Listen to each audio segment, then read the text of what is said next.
அனைவருக்கும் வணக்கம். ஒரு அப்பார்ட்மெண்ட்ஸில் குடியிருக்கும் ஒரு பையன், 5ஆம் வகுப்பு படிக்கும் பையன், விடுமுறை நாட்களில் அங்கு குடியிருக்கும் குழந்தைகளுக்கு தன் தாத்தா பாட்டி சொல்லும் கதைகளையும் புத்தகத்தில் படிக்கும் கதைகளையும் சொல்லி வருவான். ஒரு சமயம் ஒரு கதை சொன்னான். அந்த கதை என்ன தெரியுமா? பெயர் தன்னம்பிக்கை. அதாவது தன்னம்பிக்கைக்கு ஒரு உதாரணமாக ஒரு கதை சொன்னான். புலி, சிறுத்தை இதெல்லாம் குகை பக்கம் போனால் மிகவும் நாற்றமடிக்கும். ஏனென்றால் அந்த புலியும் சிறுத்தை இவைகளெல்லாம் காட்டில் வேட்டையாடி பசி உள்ள அளவுக்கு சாப்பிட்டுவிட்டு மீதி இறைச்சிகளை குகைகளுக்குள்ளேயே பதுக்கி வைத்துவிடும். வேண்டும் பொழுது எடுத்து சாப்பிடும். ஆனால் சிங்கம் தனக்கு பசி எடுக்கும் சமயத்தில் சத்தம் விட்டு கொண்டே வெளியில் நடமாடும் காட்டுக்குள்.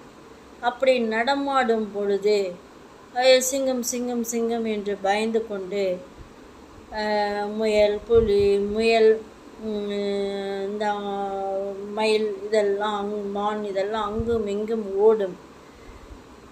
அந்த சமயத்தில் பார்த்து தன் குகை அருகே வரும் எதுவானாலும் அதை பிடித்து அடித்து சாப்பிட்டு விடும். மீதியை அப்படியே போட்டுவிட்டு விடும். இதிலிருந்து என்ன தெரிகிறது? அந்த சிங்கத்திற்கு தன்னம்பிக்கை உண்டு. நாம் எப்பொழுது வேண்டுமானாலும் பசி எடுக்கும் பொழுது குகையை விட்டு வெளியே சென்று ஒரு சத்தம் விட்டால் எல்லாம் அங்கும் இங்கும் ஓடும். அதில் ஏதாவது ஒன்று நமக்கு சிக்கும். பசி உள்ளவரை சாப்பிட்டு விட்டு மீதத்தை கீழே போட்டுவிட்டு போய்விடலாம் என்ற தன்னம்பிக்கை உண்டு.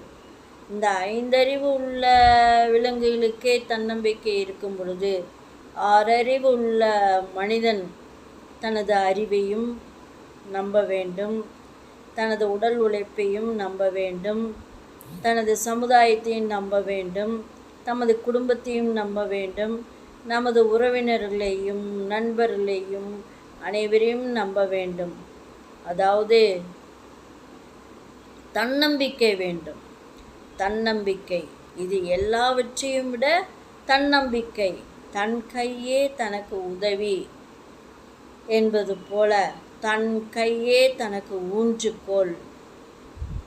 நாம் தான் கட்டடத்தின் அடித்தளம் அப்படிங்கிற மாதிரி நமக்கு ஒரு தன்னம்பிக்கை ஆலமரத்து விழுதை போல வேரூன்றி இருக்க வேண்டும். இதிலிருந்து என்ன தெரிகின்றது? சிங்கத்தை போல் தன்னம்பிக்கையோடு மனிதன் வாழ வேண்டும். தன்னம்பிக்கையோடு வாழ்ந்தால் அனைத்து சிக்கல்களையும் பனி போல விலக்கிவிட்டு மிகவும் மகிழ்வித்து வாழலாம். தங்களிடமிருந்து விடை பெற்றுக்கொள்வது VS ரோமா, கோயம்புத்தூர்.